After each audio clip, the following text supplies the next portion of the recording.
He was not someone who attracted much national attention. He was not the darling of the media or a favorite of the Washington press corps. He never sought the limelight. Outside his home state, his name was not well known. But this plain-speaking Westerner, United States Senator Lee Metcalf of Montana, left a lasting mark on American life. In 1952, Lee Metcalf won another close race. This time, he was elected to Congress.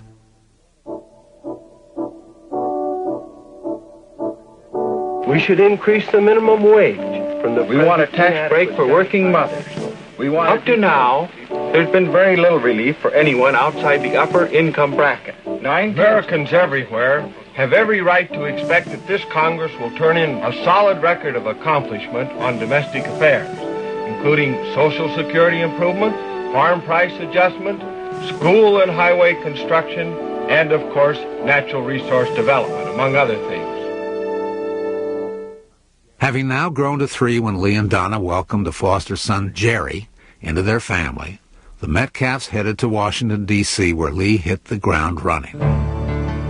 They called it the Timber Exchange Bill. The big lumber interests wanted the federal government to swap forested public lands for private lands that had already been clear-cut of timber. Lee called it thievery and rallied enough support to stop it. It was a remarkable victory for a freshman congressman, but Lee Metcalf was setting the stage for a remarkable career.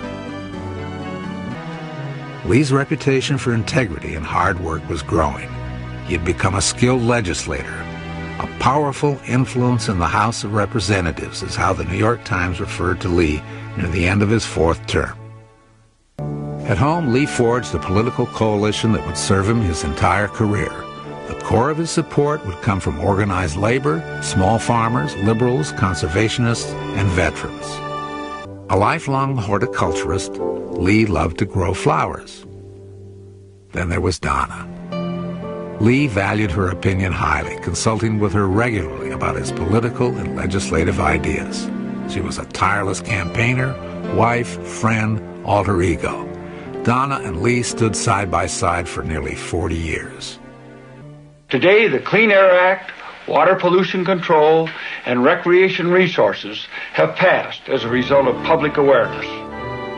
Morris Udall said, Lee Metcalf was, and always will be Mr. Wilderness. Many regard him as the most important voice ever heard in the United States Senate on conservation and environmental issues. The most important voice ever. He is responsible for the first pesticide control legislation to protect fish and wildlife. He introduced the Save Our Streams bill. He helped write the Air Pollution Control Act and the Clean Air Act. He sponsored the Clean Water Act and the Water Pollution Control Act. He wrote the Strip Mining Reclamation Act. He is responsible for a multitude of timberland reforms. Lee Metcalf's crowning achievement was the Wilderness Act, and he followed that with the Alaska Lands Act and the Wild and Scenic Rivers Act. It is an unparalleled achievement. He spent his energy unsparingly. Lee Metcalf did not conserve himself. By the early 1970s, his health began to falter. He was reluctant to stand for re-election in 1972, but the pressure mounted, and in time, Lee agreed to run again. It would be his final election. Lee suffered a round of health problems throughout 1977. Frustrated, Lee told a reporter, "I want to go home. For 30 years I've been running for public office. 30 years is long enough. I want to go home and live in Montana." Lee never got his wish. Lee cared little for personal headlines. He was more likely to give credit than take credit. He never sought the public limelight. In fact, he seemed determined to avoid it. Lee was fond of saying that he regarded his political career as just one man pulling an oar, trying to propel a leaky boat. But Lee Metcalf was more than that. Few today remember his name, but his achievements are lasting. After Lee's death, one newspaper editor wrote this epitaph: "He was a rare breed of man. He was from the people and spoke for the people. His death leaves a void that can never be filled."